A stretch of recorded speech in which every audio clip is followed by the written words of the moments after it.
Muito boa tarde, bom dia ou boa noite, não sei que hora que você está assistindo ou que vai assistir essa live. Vamos dar início à programação da primeira edição do FLI Itabira, Festival Literário Internacional de Itabira, que tem como colaborador, como parceiro, como amigo e principalmente com muita alegria receber aqui conosco o escritor Mia Couto. Olá, Mia! Olá, boa noite, Afonso. Boa noite a todos e todas. Estou muito feliz de estar aqui nesta primeira edição do Festival de Itabira.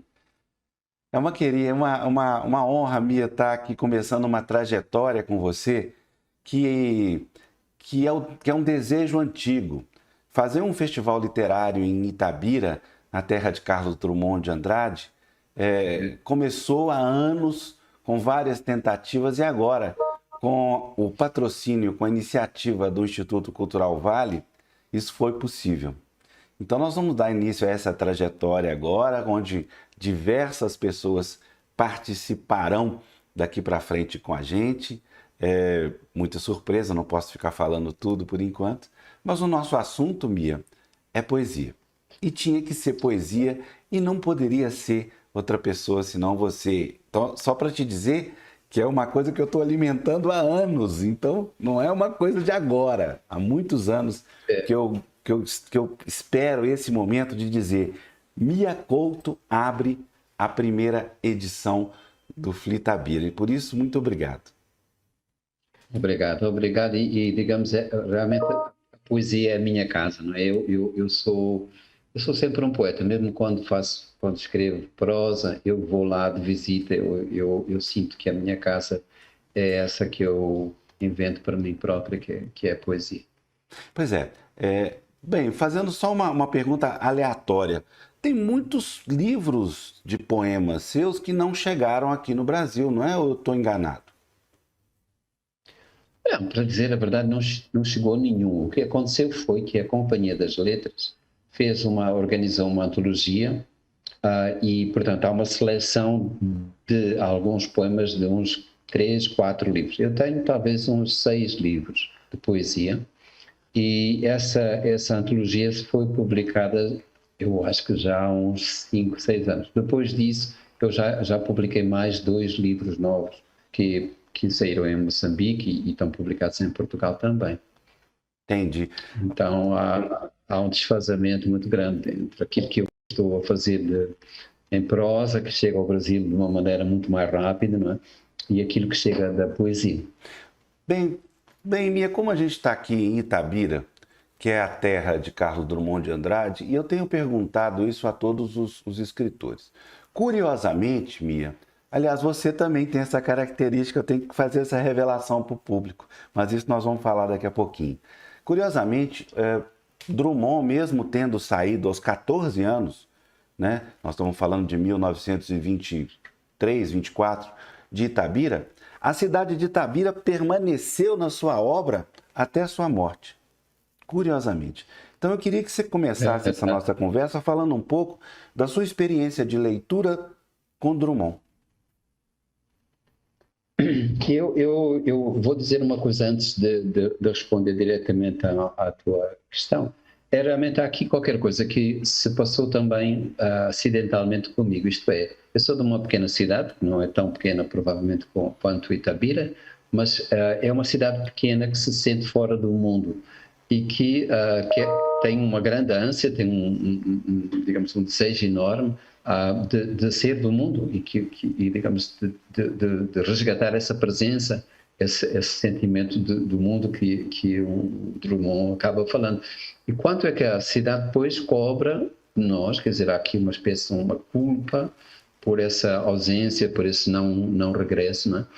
E isso eu penso que está presente. O mundo chega a Drummond, já estou falando de Drummond agora, por via de alguma coisa que, curiosamente, que é a mineração da Vale. E a Vale chega a Moçambique também, e a Vale que faz com que esse grande investimento que veio fazer em Moçambique, digamos que faça que Moçambique seja também mais mundo por via dessa relação, que é uma relação digamos, empresarial e a mineração que se vai, que o Drummond vê acontecer de uma forma angustiada na sua pequena cidade, que aqui também ocorre de uma outra maneira. Então, Drummond aconteceu na minha vida como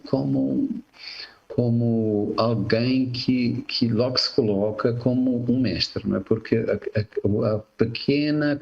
o pequeno episódio, o pequeno detalhe que é tratado quase como se fosse de uma crónica, não é? Essa maneira como ele faz de um grão de areia todo o universo, não é? Tudo isso é alguma coisa que me perseguiu toda a minha vida, não é? Então, como é que ele também quando faz prosa, não é? Ele não tem ele não se rende à prosa, quer dizer, ele está ali como um poeta, e essa maneira como ele costura sempre o pequeno detalhe do cotidiano, a pequena história, por vezes ali, como aquele caso do vestido, estou-me a lembrar agora, né? Ali é quase um romance, né? Ali está uma história inteira, todo o segredo que existe numa família que de repente é revelado. E isso é realmente inesquecível, esse encontro que se tem com a poesia de Drummond. E com relação à própria poesia, eu estava me perguntando com relação à mecânica, né? De uma certa forma, a sua ficção tem também um estratagema, né? Digamos assim, não estratagema, não, estou vendo uma palavra mais própria, que é uma estrutura, né? Calcada na poesia. Então eu queria saber como é que a poesia se trabalha dentro de você, dentro da sua alma, até virar arte. Eu acho que não sei explicar isso. Eu acho que tenho até o receio de que um dia que eu saiba explicar isso, que eu entenda isso, essa coisa se desfaz, não é? Porque não sou eu que trabalho a poesia, é um pouco quase como o inverso. Pelo menos eu quero romantizar o assunto assim, de maneira que a poesia é quase uma forma de pensar, uma forma de olhar o mundo, não é? E que faz essa costura que nós rompemos entre o sentir e o pensar. E quando Drummond fala de um sentimento do mundo, não é só um sentimento, é bem mais que isso, quer dizer, é a forma de voltarmos a resgatar uma relação com aquilo que é o mistério do mundo, que é o próprio, digamos assim, a essência daquilo que é vital, que nos faz ficar vivos, ser vivos. E nesse campo é interessante você falar do grão de areia, né, Mia? Porque o grão de areia, nesse aspecto, são os fatos da vida, né? Drummond conseguiu costurar todos os acontecimentos do século XX, vou além, né? Os acontecimentos na forma de poesia e, vamos falar a verdade, prosa também, né? Porque ele fez muita crônica, aliás, vivia de crônica, né? Então, a minha pergunta é nesse campo, como é que esses acontecimentos da vida, né? Principalmente, aí nós podemos até falar um pouco da Beira também, né? Se relacionam com a sua criação. Tem poesia ou tem mais prosa? Para mim é assim, qualquer coisa para que se torne apetecível do ponto de vista de uma abordagem literária, qualquer que seja. Alguma coisa que se pode transformar em romance, em conto, em crónica, ela tem que acontecer por via da poesia. Ela só me pode chegar. Eu só sei olhar nessa janela, digamos assim.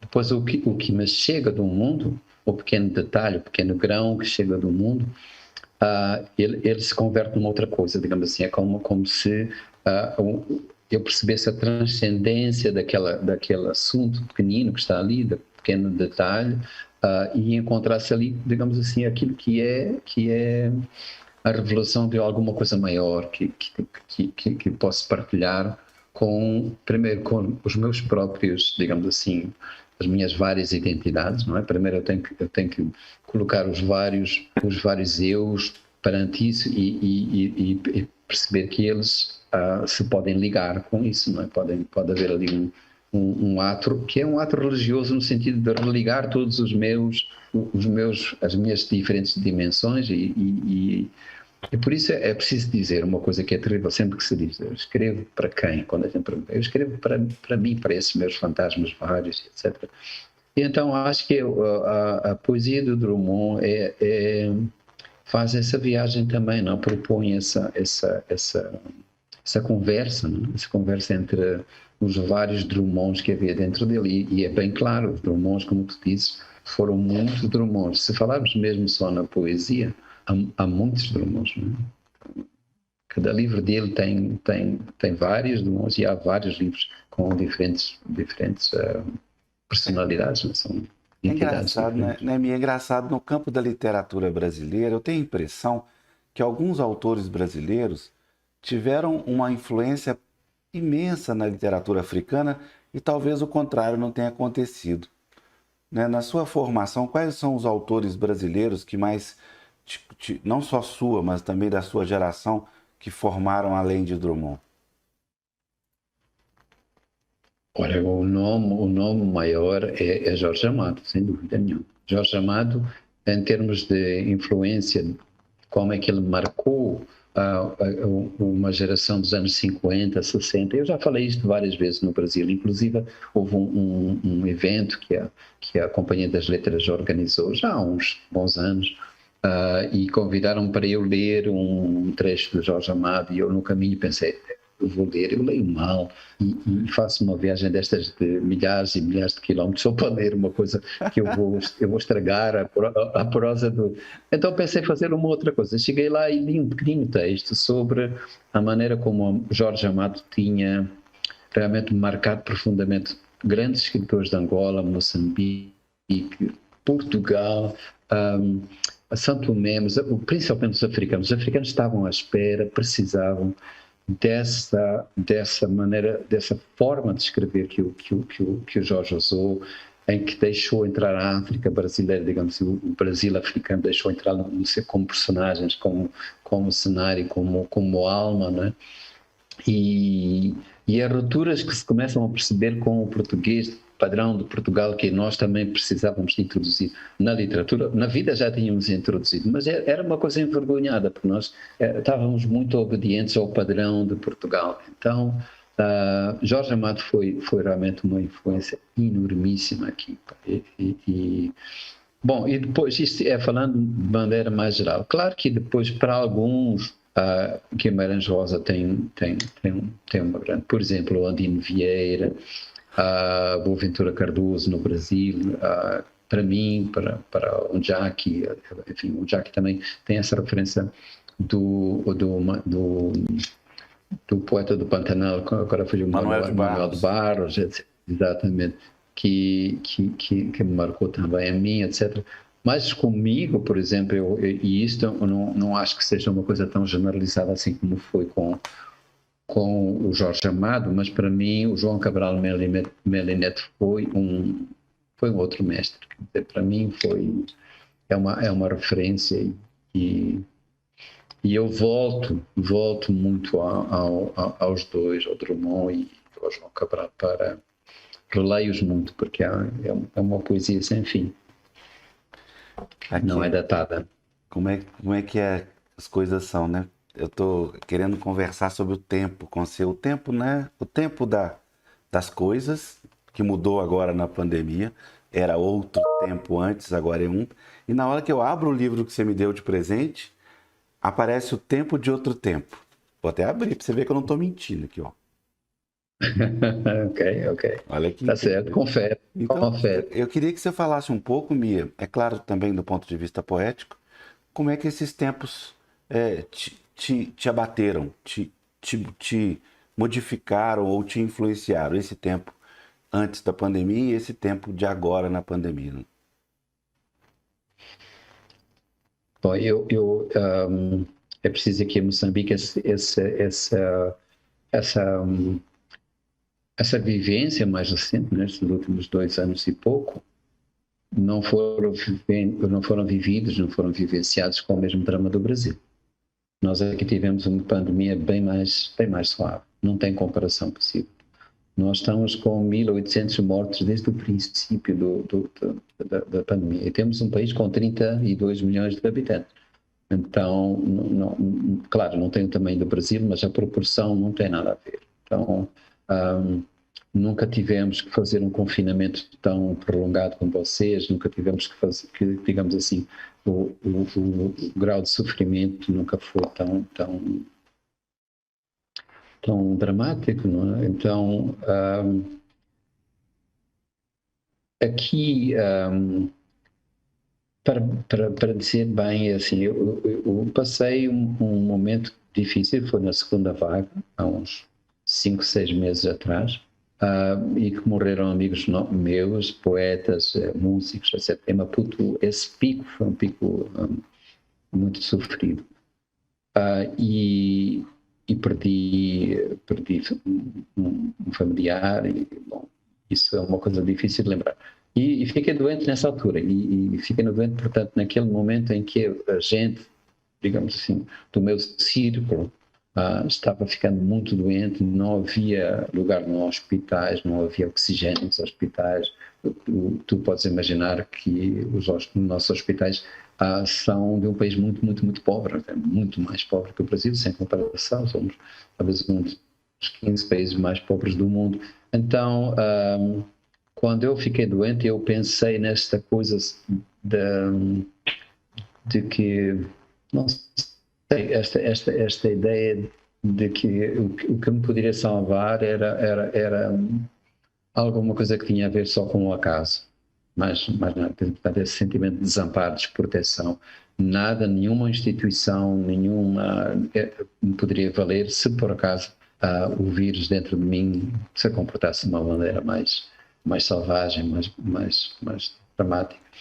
Então, essa proximidade do fim eu senti também, mesmo que fosse um pouco inventada, porque eu depois, felizmente, não tive. Não, eu acho bom graves. você falar nisso. Espera aí, Mia, eu gostei disso. Quer dizer que você, de fato, que uma coisa é abstrair, e tanta gente, eu não estou falando nem do negacionismo, estou falando da abstração.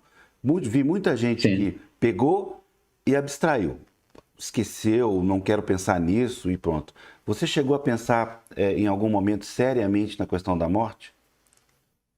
Acho que é sim. Sim, cheguei porque, e como te disse, a evolução da doença dentro de mim, no meu caso, nunca sugeriu que fosse grave, mas eu pensava sempre que no dia seguinte eu ia começar aquele período mais difícil, não é? Que a infecção estava simplesmente adiada. Então foi uma coisa interiormente muito sofrida. Eu não, digamos, não revelava isso. Junto com os meus amigos, minha família, eu estava nessa altura completamente isolado, né? em quarentena absoluta, né? E eu, a imagem que eu deixava passar era sempre positiva, de esperança, sempre, mas realmente interiormente, porque eu também sou muito pessimista nessas coisas. Eu, quando tenho doença, eu convoco logo a pior doença que existe. Não vale a pena. Não vale a pena. Eu acho que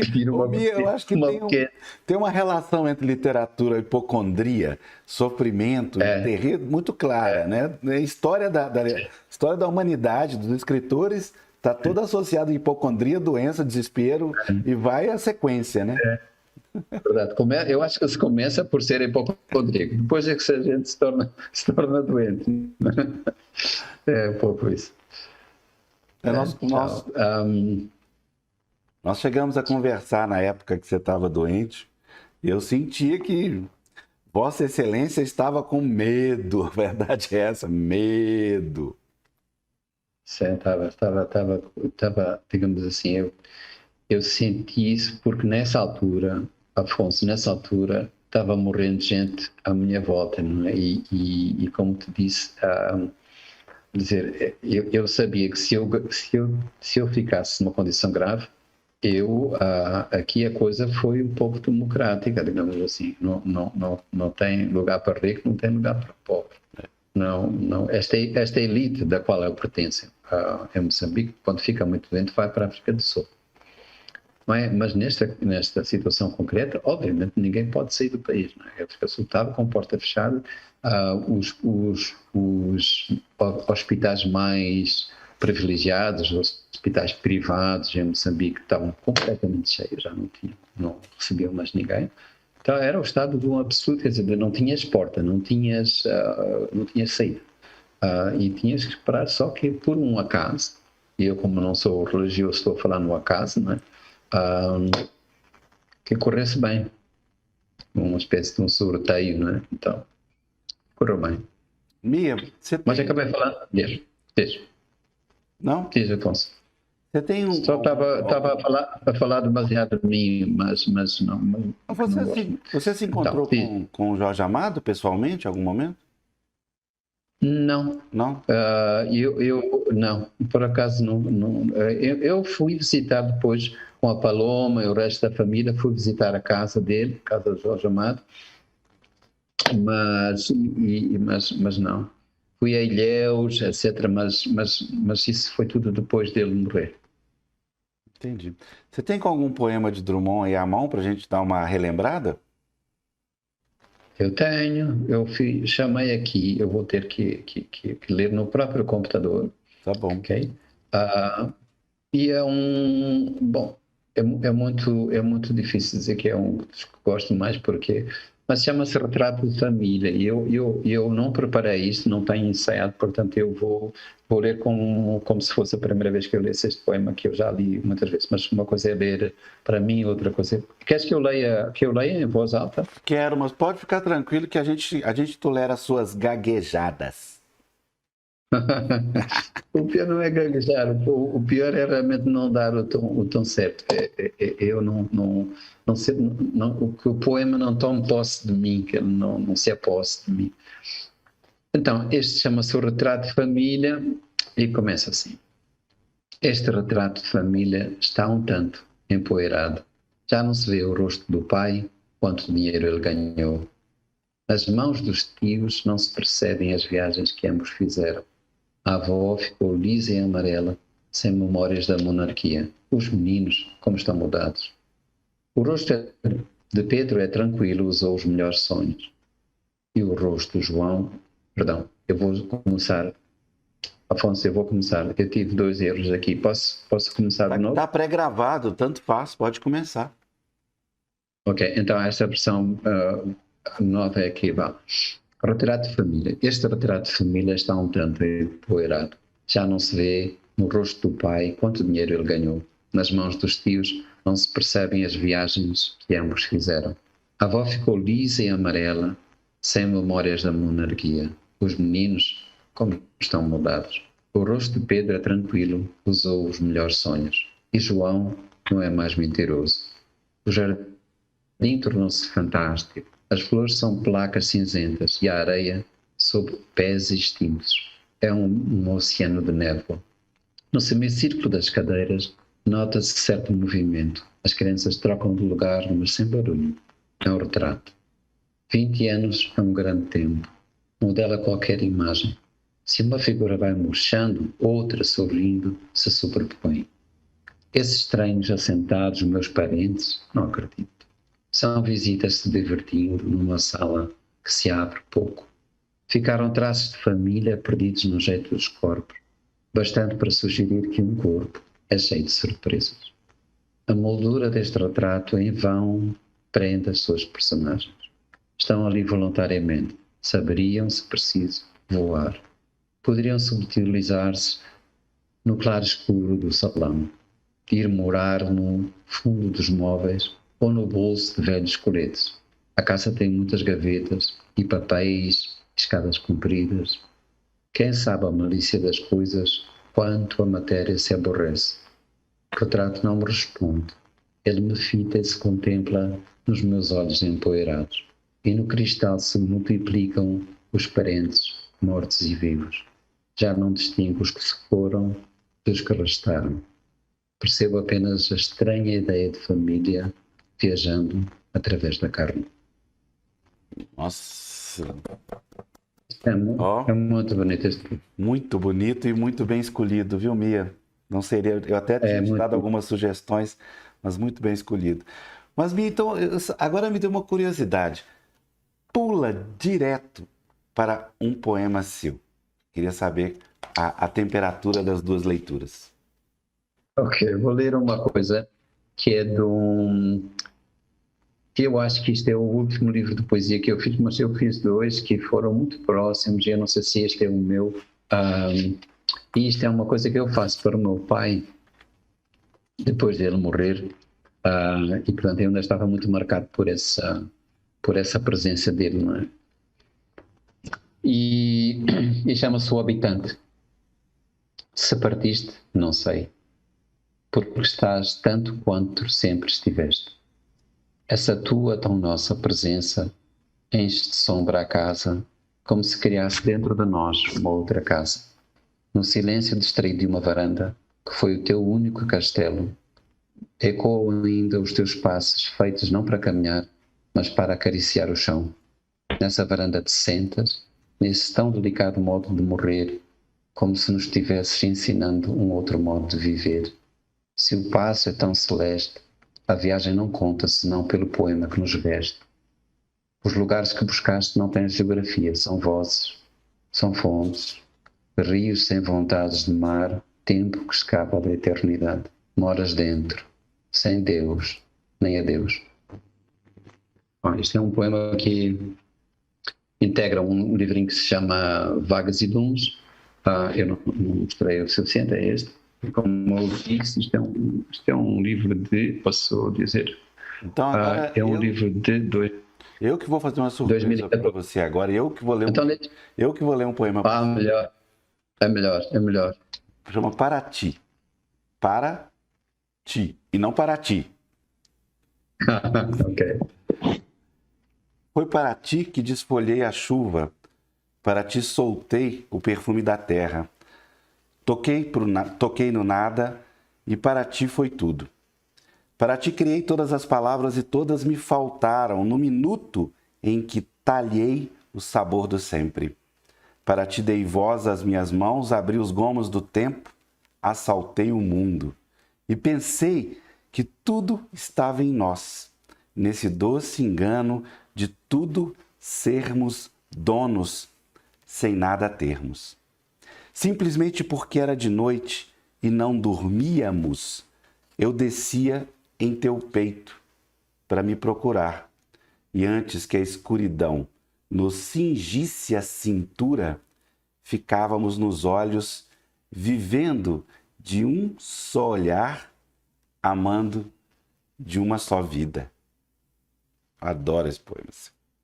Adoro. Esse poema é muito antigo. Esse foi o primeiro livro de poesia que eu escrevi.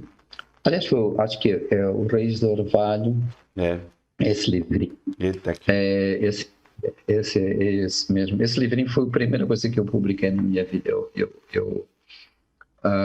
Depois depois eu publiquei uma coisa em prosa. Portanto, Fica aqui a minha reclamação permanente de que as editoras brasileiras não publicaram a obra poética do Mia Couto inteira da forma que ela foi publicada, e eu imediatamente já vou conseguir todos os seus livros, viu? Acabei de ter esse defeito de caráter que vou resolver aqui imediatamente. Bem, mas Mia, como a gente está falando aqui de Itabira, e Itabira foi uma referência na vida de Drummond, gostaria que você falasse de Beira. Qual é a forma na qual a Beira poeticamente interferiu e vive na sua alma?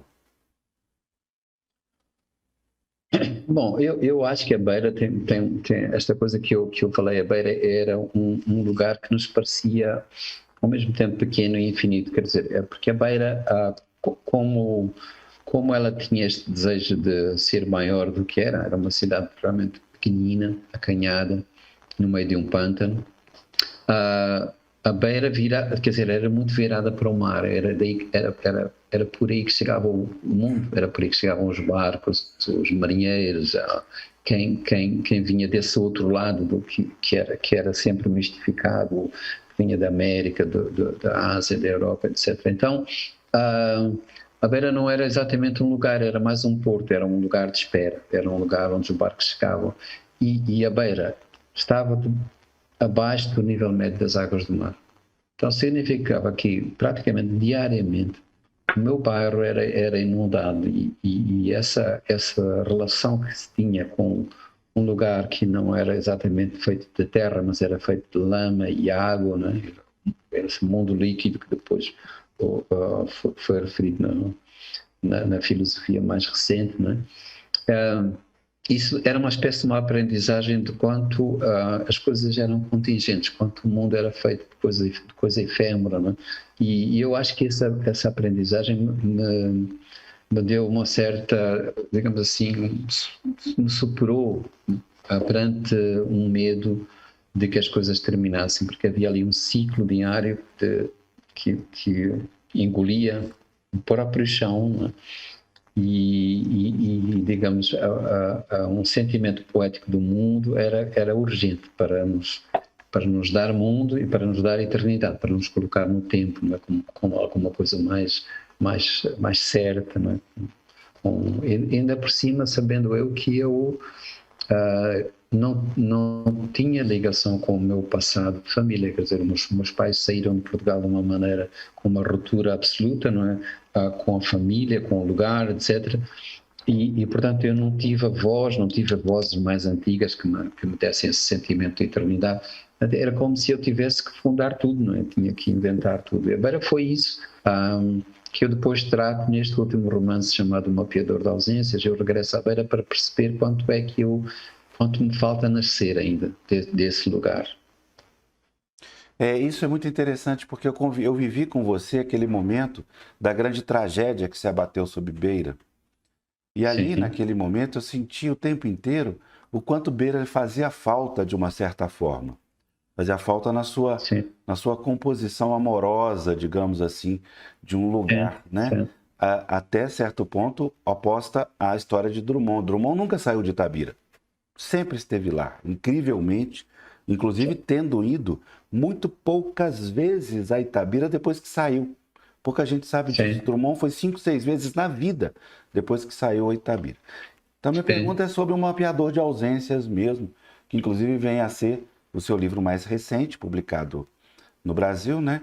E esse start, esse sinal que a tragédia deu com relação à sua criação a ponto de escrever o Mapeador de Ausências. Sim. Na verdade, sabes, assim, esse ciclone, que teve o nome de Idai, ele abateu-se sobre a minha cidade, quando eu já estava a escrever este livro. Digamos, eu ia à Beira, eu fazia várias viagens para regressar, porque eu percebi quanto esse lugar se misturava com a minha própria infância. Eu já não sabia se eu estava falando de uma cidade, se estava falando de um tempo em que eu fui rei, fui Deus, não é? Esse foi um tempo divino. Tive uma infância infinita, muito feliz. E isso é ao mesmo tempo uma espécie de vacina, agora usando um termo que a pandemia nos emprestou, de vacina contra a tristeza, mas também eu percebi que eu tinha que voltar a esse lugar, porque esse lugar não saía dentro de mim. Eu tinha que ter essa percepção de quanto é que eu inventei essa cidade. E fui várias vezes. E quando já estava projetada uma das viagens, aconteceu esse ciclone, que foi completamente devastador, porque foi acompanhado por uma inundação. Então o avião não parou. Eu fui ter a ilha de Moçambique, onde estava o José Eduardo Agualusa, esperei lá por poder regressar e depois, quando já os aviões podiam voltar a pousar na Beira, eu voltei e pousei no aeroporto. Foi uma coisa que eu não posso esquecer. Foi, digamos, quando eu sobrevoei a cidade, já aproximando da cidade e não se via, percebia-se que estávamos em cima de terra, voando em cima da terra, porque havia a emergência de algumas árvores de vez em quando, as árvores mais altas. Eu de repente pensei, não tenho mais chão, a minha infância não tem mais chão. E era como se eu tivesse que recomeçar tudo, recriar uma raiz que estava, digamos, então eu sentei-me, lembro no aeroporto. O aeroporto era aquilo que a gente vê nos filmes, quando há as grandes tragédias e de repente já no aeroporto são tendas militares, os militares tomam conta da situação, porque era uma situação de emergência absoluta. Bom, eu derramei em choro ali, porque pensei, sempre, eu já não tenho mais cidade, e eu não sei se eu poderia renascer depois disso. Bom, mas quem me abraçou, quem me fez voltar a mim foram amigos meus poetas beirenses, jovens, que já estavam na briga, não é? Eles estavam lutando dentro da cidade, eles eram da cidade. Ah, e digamos que eles me reconfortaram, dizendo, olha, nós estamos reconstruindo este lugar. E era mais do que refazendo as casas, eles estavam se contactando, estavam falando, estavam conversando, estavam fazendo com que sobrevivesse esse sentido da humanidade, né? Que era a última réstia que o ciclone não tinha abatido. Então havia ali uma coisa solidária. Depois voltei logo a seguir, quando eu pude depois, e fui assistindo a esta maneira como a cidade se soube reerguer. Hoje, Afonso, à beira, já quase não tem sinais disso, que foram Isso que eu tragédia queria te absoluta. perguntar. Voltou, então? A cidade voltou de uma certa forma?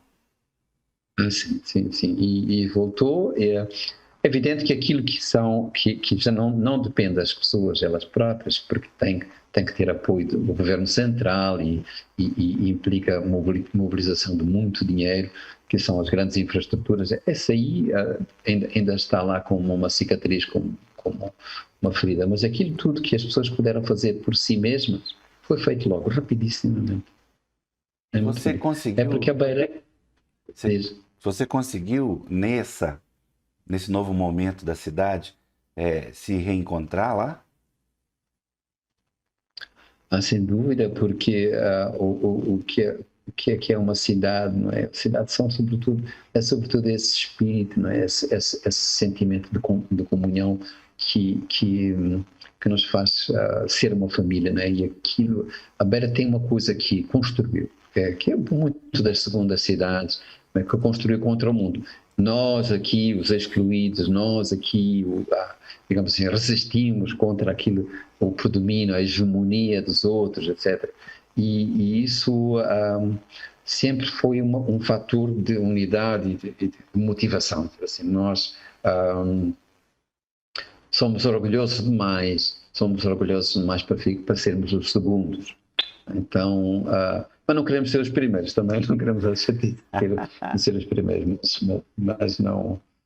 mas em segundos, como segundos, nós temos que ter uma espécie de inventar um outro campeonato, né? Porque em que não haja nem primeiros nem segundos. Enfim, é um disso. Não, agora eu queria só falasse um pouco, se apresentasse um pouquinho o próprio mapeador para o público brasileiro.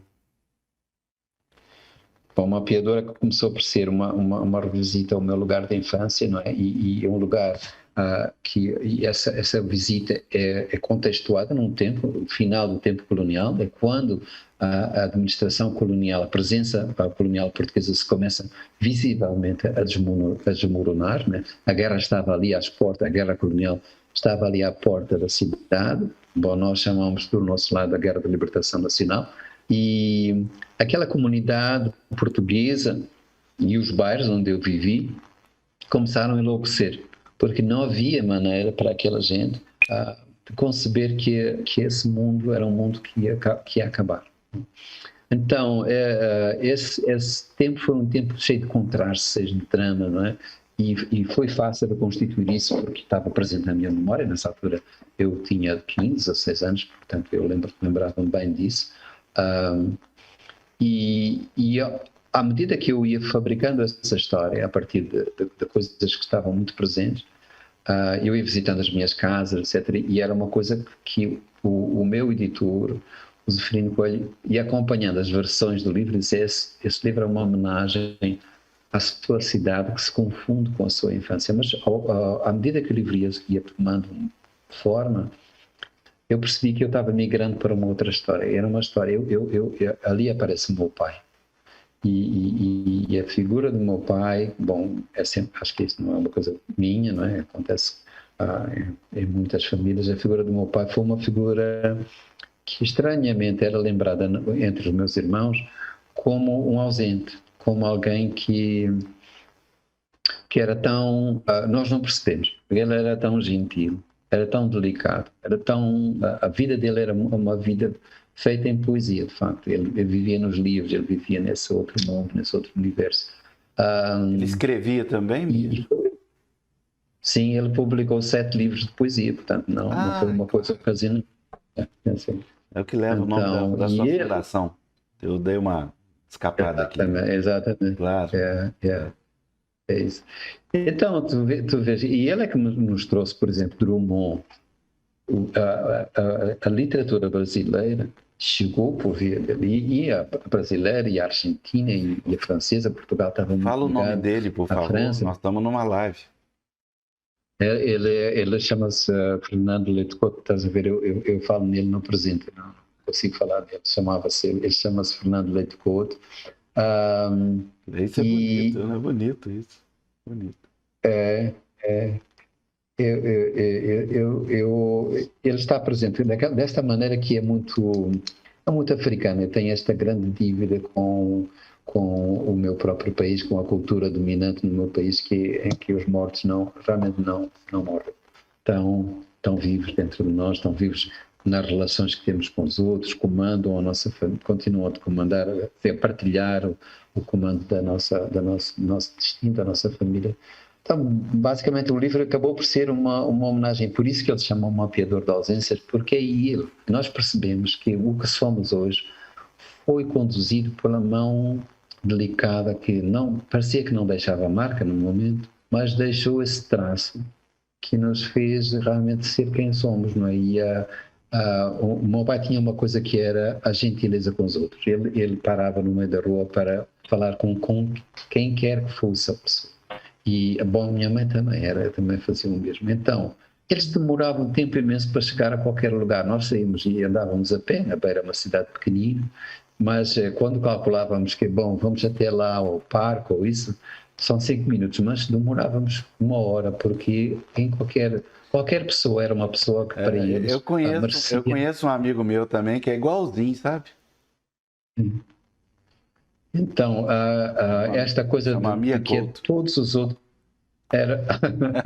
todos eles eram visíveis, todas essas pessoas mereciam uma palavra, um cumprimento, uma saudação. O meu pai, esse me impressionava muito. O meu pai estava muito doente, já no fim da vida dele, com 87, 88 anos, e entrava um neto com 3, 4 anos, entrava em casa e ele se levantava para saudar esse menino de 2, 3 anos. Ele se levantava.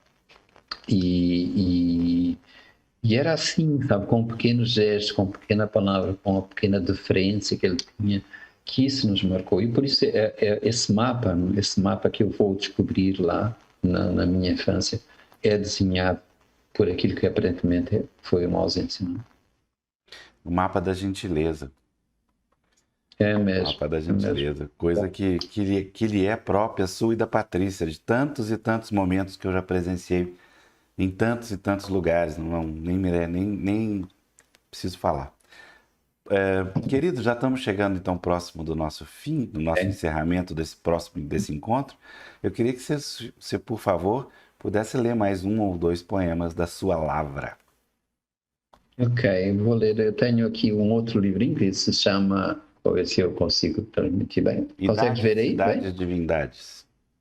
É este que foi, este é anterior. É uma outra coisa, mas eu vou ler um outro tipo de poesia, né, que marcou este livro, que tem este contraponto entre a poesia que tem a ver com o tempo, são as idades, com os lugares, não é? E depois com a ausência de uma coisa e outra, que seriam as divindades. Este é uma coisa que tem a ver com os lugares, e chama-se O Pecado do Rio. Na igreja, Rosarinho confessou-se: engravidei do rio, senhor padre. Com gesto d'água, ela arredondou o ventre. O padre se enrugou, ela que não usasse desculpa para os seus mortais pecados. A ofensa tremia na voz dela quando ela retruquiu: desculpe, padre, mas Nossa Senhora não emprenhou de um feixe de luz? Para mais, acrescentou Rosarinho, o senhor padre nem nunca, nem jamais viu esse rio. E rematou com lânguida saudade. Aquele ondear, as tonturas que ele me trazia. Ai, esse rio. Pegou o padre pela mão e o convidou a descer para o vale. Agora, todas as noites, o padre se banha nas águas do rio pecador. Este é um versinho, um poema. E eu vou ler um último então, só para terminarmos. Eu volto a este que já falei, que é o Vagas e Lumes. Vagas e Lumes. Então é uma coisa que tem outro tom completamente diferente disso. Este é um poema chamado O Pouco Pó que Somos. Não calcas apenas um pedaço de caminho. A terra inteira está sempre debaixo dos teus pés. O mesmo torrão que pisas te irá pesar depois. Se quiseres, leva a eternidade, trata com leveza o chão. Imagina este autor da viagem? É o oposto. A terra que andou em ti. E sem queixa nem canso. Pá, eu vou retomar, está bem? Pode repetir, não tem problema. O pouco pó que somos. Não calcas apenas um pedaço de caminho. A terra inteira está sempre debaixo dos teus pés. O mesmo torrão que pisas te irá pesar depois. Se quiseres, leve a eternidade, trata com leveza o chão. Imaginas-te autor da viagem? É o oposto. A terra que anda em ti. E sem queixa nem cansaço de mundo e gente, a terra te acrescentou. A estrada que acreditaste alheia e morta é o teu corpo, feita de pedra e sonho. Pronto, é isto. Maravilha. Agora é minha vez. Mínimo, que chama ser, parecer. Entre o desejo de ser e o receio de parecer, o tormento da hora cindida. Na desordem do sangue, a aventura de sermos nós. Restitui-nos ao ser, que fazemos de conta que somos.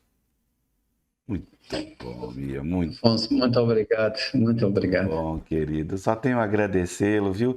E pedir para que você, para encerrar, nos fale um pouco desse momento que o mundo está acabando. Eu estou muito preocupado e quero trazer um pouquinho da carga de biólogo e de cientista que você é e foi e é e foi, né? Tem sempre, né? Essa coisa de é e foi. Sobre a natureza e sobre o que nós temos aí pela frente. Principalmente que estamos aqui em Itabira, uma cidade que foi marcadamente estruturada pela mineração. Minha pergunta é a seguinte: qual que é a sua expectativa de vida para a Terra daqui para frente? Olha, Afonso, ainda bem que tu perguntas isso. Eu preocupo muito com a situação, digamos, deste grande desequilíbrio ecológico, social, etc., que tem tantas dimensões, provocado por um tipo de sistema, não é, económico que é profundamente predador e que é arrogante em relação a esta própria consideração que a maneira como nos separamos da natureza. A gente fala da natureza como se fosse uma coisa que está fora de nós. A humanidade está aqui e o resto está fora. Mas preocupo-me com isso, mas preocupo-me mais ainda com um certo discurso apocalíptico, não é? Com um certo sentimento de desespero e pessimismo que não nos vai ajudar de modo nenhum. Eu acho que uma coisa é ficar preocupado, outra coisa é embarcar numa espécie de uma agonia, não é? Nesse sentimento do fim do mundo, que vai ajudar simplesmente a extrema-direita, vai ajudar forças que se querem apresentar como os grandes salvadores, os grandes messias do mundo, e que já está a começar a dar emprego aos funcionários que digamos que vêm criar normas e procedimentos para salvar o mundo.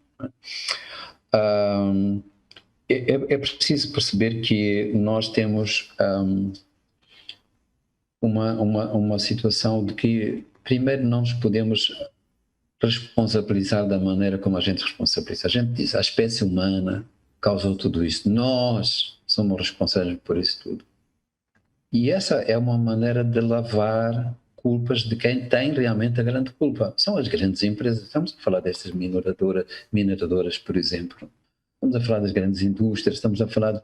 Sabemos que esses são os grandes motivadores desses. Não é o pequeno cidadão, não és tu, Afonso, não sou eu, não é o indígena do Brasil ou de Moçambique que tem que ser culpabilizado e responsabilizado. Agora existe um nós, né? Quando agora vamos prestar contas, estamos a falar de uma coletividade, eu acho que isso é uma outra coisa que é preciso corrigir nesse discurso.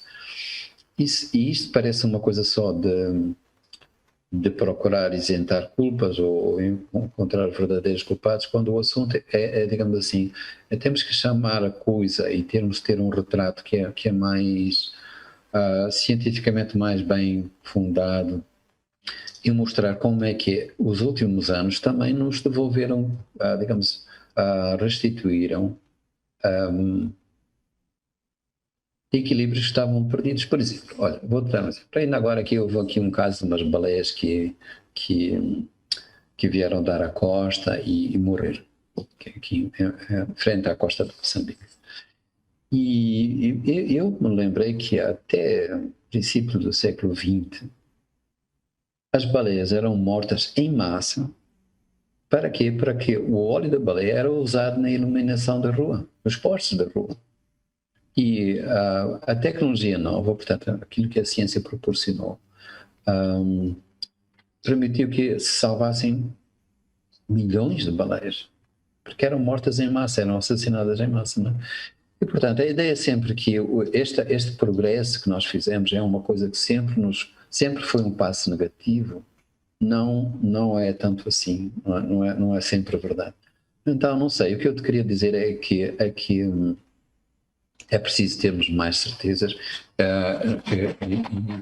e aceitar que há coisas que têm que ser discutidas. Bom, temos tanto medo do negacionismo que temos medo de discutir, de questionar sequer. Por exemplo, quando foi o buraco do ozono, há pouco tempo houve uma coisa que era o fim do mundo. Havia um buraco do ozono e os ultravioletas iam entrar e a Terra ia acabar. Já ninguém fala nisso hoje, porque não foi discutido de maneira científica. É evidente que há uma mudança climática, que há alterações climáticas que têm que ser levadas a sério e tem que haver mudanças profundíssimas, senão vamos todos ao fundo. Isso é profundamente verdade. Agora, é preciso dar esperança, dar motivos concretos que as pessoas podem realmente perceber que vamos a tempo de mudar. Agora, assim, é que agora também se mascaram dramas sociais. A miséria é um problema ambiental. E não tornemos as questões ambientais num gueto. E depois a luta ambientalista. São assuntos ambientalistas. As ditaduras no mundo são um problema ambiental. Muito bom. Não estão fora. Muito bom. É bom compartilhar sempre essas ideias com você, querido. Olha, muito obrigado. abraço. Uma honra para nós e um sonho realizado conversar com você na abertura do primeiro FLI Itabira. E até daqui a pouquinho, né? Daqui a pouquinho a gente vai encontrar. Vamos dar o tal abraço prometido e adiado. Combinado. Abraço para todos e todas. Obrigado. Obrigado, Afonso. Abraço. Olha, o teu trabalho é uma razão de esperança para nós. Tu és incansável em fazer coisas e criar laços e criar pontos entre as pessoas. E isso faz tanta falta. Um abraço para ti. Com bons amigos como você e Patrícia, é fácil. Muito obrigado. Obrigado, um abraço.